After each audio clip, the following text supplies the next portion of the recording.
Salut les copains, comment ça va? Oula. Bon, j'ai la perche à selfie, mais ça y est, c'est le bordel. Bon, comment ça va les copains? Bon allez, je reviens vers vous parce que il y a quelques semaines, je vous avais promis de vous faire une vidéo sur la déclaration des droits de l'homme. Alors bon, bah je le fais. Et voilà. Alors, je vais partir comment? Je vais partir comment? Je vais partir d'un constat. Et quel est-il? Bah, c'est que je remarque que de plus en plus sur les réseaux sociaux, ah, il y a le chien, il est là, tiens, il est où? Ouh, Mendo. Non. Bon, c'est que de plus en plus sur les réseaux sociaux, il y a des gens qui commencent à s'intéresser à la déclaration des droits de l'homme. Ils en parlent de plus en plus. En tout cas, c'est ce que je constate, quoi. Mais il y a énormément d'erreurs qui sont commises par rapport à cette déclaration, parce que justement, ces gens-là, ils viennent de découvrir. Ils sont là, ils militent depuis des années. Oh, c'est quoi ce truc là? La Constitution des droits de l'homme qu'ils disent. Bon, déjà, apprends à lire, Coco, parce que c'est pas Constitution mais déclaration. Déjà, ce sont deux choses totalement différentes. Bon, alors, donc c'est bien. Il y a des gens qui découvrent ça. Ça fait 230 piges que c'est là, mais bon, faut voir, hein, ça peut servir. On va voir ce qu'on va en faire. Bien. Alors, moi, ce que je constate, c'est que, les gens qui découvrent ça, en fait, ils savent pas la lire, cette déclaration. C'est vrai que, comme ça, là, en première lecture, putain, le chien, il va se foutre dans la flotte. Quel gros dégueulasse. Ouais, ils savent pas la lire. Alors forcément, il y a des mots qui sont franchement sympas, des mots qui sont attractifs. On vous parle d'égalité, on vous parle de liberté, de propriété, on vous parle de résistance à l'oppression. Alors tu te dis, ouais, c'est génial et tout. Non, perdu. Perdu. Alors là, je vais être gentil, hein, évidemment, parce que bon, il y a des gens à qui j'explique 1000 fois, puis en fait, ils ont toujours pas compris. Donc là, je vais être gentil. Donc, pour pouvoir comprendre ce qui est dit dans cette déclaration, il faut partir de deux postulats de base. Ces postulats, si vous ne les prenez pas en considération, vous ne pouvez pas comprendre ce qu'on vous raconte et quel était l'objectif de cette déclaration. Premier postulat, c'est que cette déclaration n'est pas écrite en français. Je répète, cette déclaration n'est pas écrite en français. Voilà. Déjà ça, c'est la première des choses. Alors là, vous allez me dire, mais si elle n'est pas écrite en français, elle est écrite en quelle langue? Parce que tu vas dire, mais tu te fous de ma gueule. Je sais lire. J'ai appris le français, je parle français, je l'écris, et je vois bien ce que j'ai sous les yeux. Eh ben non. En fait, cette déclaration, elle est écrite dans un langage juridique, une langue juridique, qu'on appelle soit le latin dégradé, ou le latin de cuisine, d'accord? Des gens qui vous ont professé un certain nombre de savoirs. Je pense à Jérémia, le Yeti, le Daron, Scribe et tout. Voilà. Ça, ils vous en avaient déjà parlé, de ce fameux langage juridique qu'on appelle le latin dégradé. Alors évidemment, à la lecture de ce qu'on a sous les yeux, en fait, ce sont les mêmes mots, effectivement. Effectivement, les mots de vocabulaire qui sont utilisés en latin dégradé sont rigoureusement les mêmes qu'en français. Mais ils n'ont pas du tout la même signification. Enfin, pas du tout. Ils ont une signification qui est différente, d'accord, mais qui se rapproche quand même un petit peu. Mais vraiment la signification des mots en langage juridique va vous orienter en fait vers des choses fausses. Et bien notamment avec ces notions de liberté, ces notions d'égalité, de droit, de résistance à l'oppression, de propriété. Voilà, ce sont des mots qui sont balancés comme ça à fond. Voilà, donc, premier postulat, la Déclaration des droits de l'homme et du citoyen n'est pas écrite en français, elle est écrite en latin dégradé. Donc c'est un langage juridique qui emprunte rigoureusement les mêmes mots qu'en français, et qui sert, en fait, il est utilisé très souvent. En fait, nous on les emploie, mais sans le savoir. Putain, il y a des tracteurs qui sont passés par là. Putain, je vais avoir les sabots tout crottés, moi. Les sabots d'Hélène, mais mes Ranjo. Bref. Donc ce langage juridique, il est utilisé encore aujourd'hui, eh bien, par les administrations, par les magistrats, donc les juges, les avocats, les procureurs. Il va être utilisé par la police, la gendarmerie, d'accord, tous les officiers de police judiciaire. Putain, c'est un vrai bordel avant d'arriver jusqu'à la forêt. Donc voilà, il est utilisé par tous ces gens-là. Donc ça, c'est vraiment la première chose qu'il faut prendre en considération et qu'il ne faut jamais perdre d'esprit. Deuxième chose, cette déclaration, elle est datée du 26 août 1789. Et ça, c'est aussi important. C'est-à-dire que il faut bien comprendre que ce texte, que cette déclaration, s'inscrit bien évidemment dans un contexte historique, dans un événement bien précis, avec des enjeux majeurs. Et cet événement, c'est bien entendu, vous l'aurez deviné, la Révolution française. Alors, je ne vais pas refaire toute la conférence, bien entendu, mais la Révolution française n'est pas ce que vous croyez. Elle a commencé bien avant 1789 et elle s'est terminée bien après, si tant est qu'elle soit terminée. D'accord ? Bien souvent, on associe l'année 1789, voire même uniquement le 14 juillet 1789, comme étant la Révolution française. En réalité, pas du tout. Ce n'est qu'un point de détail. C'est un point de détail de la Révolution française. Alors, qu'est-ce que c'est que la Révolution française ? Je vais essayer de résumer rapidement. La Révolution française, ça a été en fait une succession de coups d'État et de massacres en tout genre. Ça a été une véritable boucherie. Une véritable boucherie. Je pense notamment au fameux 14 juillet 1789, d'accord, qui a été un véritable bain de sang, sur base de manipulation, d'incompréhension, d'interprétation, parce que le contexte était un contexte économique très explosif, vraiment très explosif à ce moment-là. Donc ça a été une succession de coups d'État, des massacres en tout genre. Ça a donné, bien entendu, le génocide vendéen, la chouannerie, les massacres de la Glacière, j'en passe et des meilleurs, les tanneries de peau humaine, les noyades de Nantes, qu'on a appelé aussi les fameuses baignoires républicaines, ou les mariages républicains, c'est-à-dire qu'en fait ils prenaient les prêtres et les bonnes sœurs, ils les déshabillaient, ils les attachaient, ils les mettaient dans des barques sur la Loire et ils coulaient les barques. Enfin, voilà. Donc la Révolution française, c'est une véritable boucherie et un gros tas de cadavres, sans tête, sans peau, dépecés, dévorés. C'était aussi l'assaut du château des Tuileries qui a été d'une abomination incroyable. Voilà, donc en résumé, c'est ça la Révolution française. Et en plein milieu, comme ça, on a une petite fleur qui pousse au milieu de tout ça, au milieu des têtes qui roulent. Là, ça pousse, là, la petite pâquerette, elle pousse comme ça. Elle est toute lumineuse. Oh, la déclaration des droits de l'homme.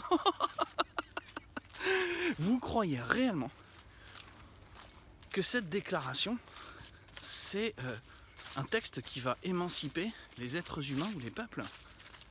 Alors qu'en fait, après ça, ils se sont adonnés à des massacres en tout genre. C'est ça que je vous dis, ça a été une véritable boucherie. Et ce ne sont pas uniquement les nobles qui ont dérouillé. La plupart des gens qui se sont fait décapiter, c'était des petites gens, c'était des gens du peuple.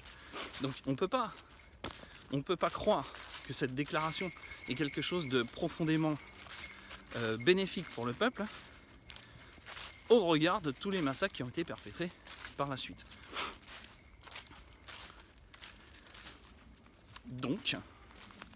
Donc il va falloir apprendre à lire, et moi j'ai pas encore décrypté parce que c'est vachement complexe, J'ai pas encore décrypté tous les articles.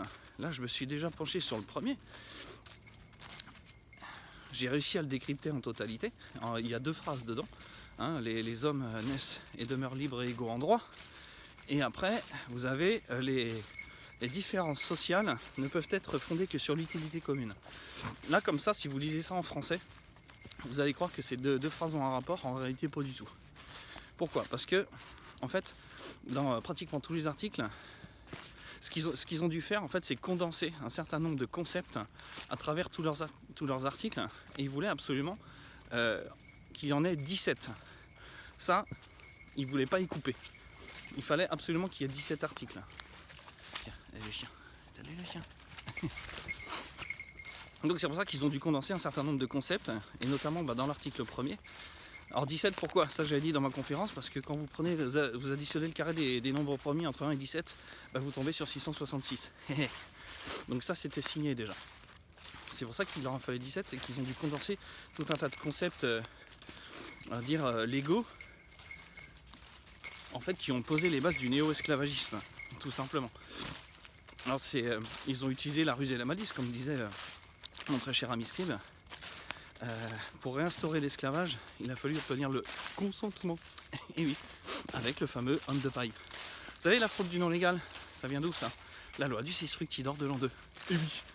C'est-à-dire qu'en fait, ils vont créer une fiction juridique qui lui va être l'esclave, et c'est ça qu'on appelle le citoyen. Pour ça on se dit l'homme est citoyen, c'est quoi?